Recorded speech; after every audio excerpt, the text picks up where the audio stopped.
What is going on, guys? Shane here with another trainer's tip. So in this video, we're talking about footwork. This is the first of a second part series. Second part is going to be more drills. Today's just talking about the fundamentals, why it's important, balance, stepping and pivoting, creating angles. All right, so if you think you know everything there is to know about footwork, watch the video anyway. You might learn something. All right, so things that make bad footwork are being on your heels, because if you get hit, you're going to get knocked off balance, right? Instead, you want to be on your toes. You want to step in and land on your toes. You want to push off with your toes.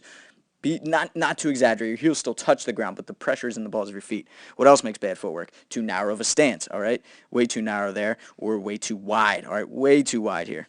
All right, sometimes you'll see Mayweather with a wide stance, but not that wide. That's way too much. Now you're trying to balance on railroad tracks, right? You get hit, or it's just going to take too much energy to move around, so that's no good either. All right, so you want to have that nice stance that's about, what's that? I don't know, 1.5 feet, 2 feet there. That's a good stance, all right? So you can push off on the balls of your feet so that you're balanced. You're going to hear that B word a lot to that balance, all right? And another bad thing here that I'm demonstrating is people who drag their feet, all right? Slide their feet.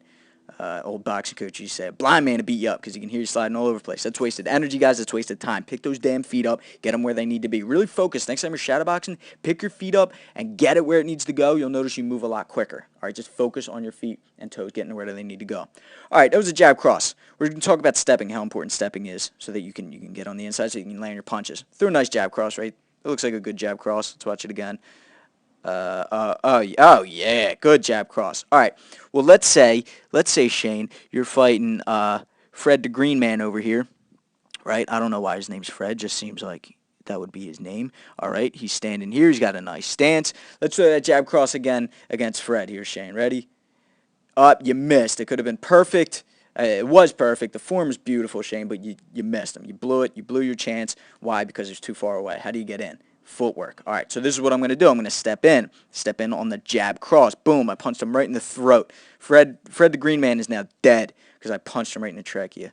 All right, so let's break that down. So what I did there is just, and I've talked about this in previous videos, guys, stepping in. I've talked about it, and it makes sense to some people. I'm going to try to describe it in a different way. Before, I've said that imagine you have a string around your wrist to the same side foot, like you're on puppet strings, and the same deal over here, so that when you throw a jab cross, you step in. When you're at full extension of the jab, let's watch it again. Watch, I step in with the jab, and my left foot hits the ground when my jab lands. Boom, and now my right hand will be fully extended when my right foot hits the ground. Watch. Boom, okay? That's a good way of drilling that, just practicing stepping in, jab, cross. Another way of looking at it, let me rewind it again, is a way that Freddie Roach teaches it. You're at this what, 1.5 feet, we'll say. Let's even it out. Let's say it's 2 feet. My feet are 2 feet apart, okay? Let's say I step in with the jab about, I don't know what, it started here, it ended here. It's about 1 foot, okay? Let's say it's about 1 foot because it kind of went out at an angle, so it looks a little different. Okay, so I moved out 1 foot, and the rear foot started here. The rear foot has to move 1 foot. And in order to get back to the original position that we were in, it's got to move 1 foot. Okay, so it's moved about the same distance. Okay, here to here is here to here. So if you move 3 feet with the left foot, you got to move 3 feet with the right foot. If you move out to the right with the right foot, I'm sorry, not 3 feet, 3 inches. You guys get the idea. Let's move forward. Spend too much time on this. We got to move forward. We got to get a little more advanced. All right, so some mistakes I see are people leaning in on the cross, stepping in only on the jab, or leaning in with both punches.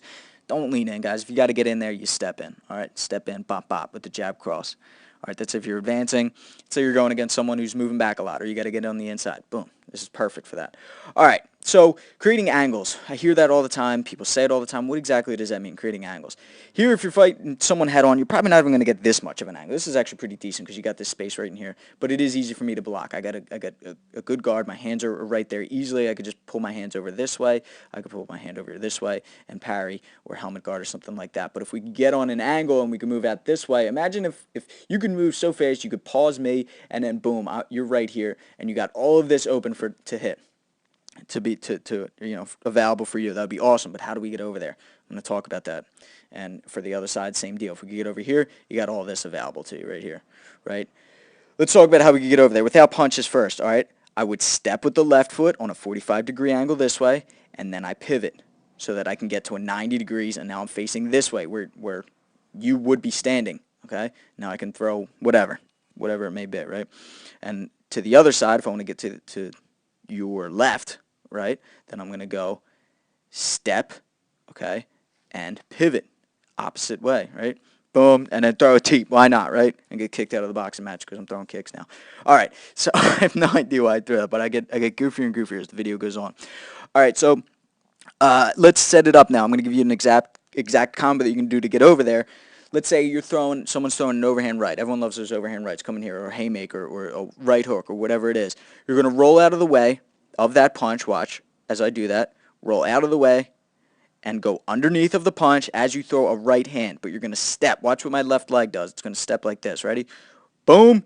And look at this right hand. You're open for this, right? Boom! Hard right hand. You couldn't even see to move so quick. Let's watch it again. Might have to watch it in slow motion. Did it pick up enough frames? I don't know. We'll have to find out. Ready? Boom! Right? You're over here now, and then you go for the pivot. You could go for a left hook right there. You could throw your jab, whatever it may be, and boom. And maybe even, oh, what? A knee? You're getting kicked out again? Good. You didn't break enough rules. All right, now let's go to the other side. See another combo that you can do. Slip the jab. Let's say the guy throws a jab, right? You slip right past it. They were aiming for your head, and boom, you get caught with a jab on the same time that you do it. Slip jab. Love that move. Little exaggerated here. You don't necessarily have to go that low. Now I do exactly what I did before. Watch my left foot. I'm going to step across this way. Boom. Okay, now I'm going to pivot and 90 degrees to your left now. And I can throw whatever I want. All right, and then I was thinking about this before we filmed the video, and I was like, oh, you know what would be awesome in Muay Thai? What if you did the slip jab, right? Someone threw the jab, and instead of doing that whole step through and pivoting, what if you just went, I'm going to do this so much because it's beautiful. You guys are going to love this. Ready? You went step, boom! That's the KO right there. What does KO spell? KO.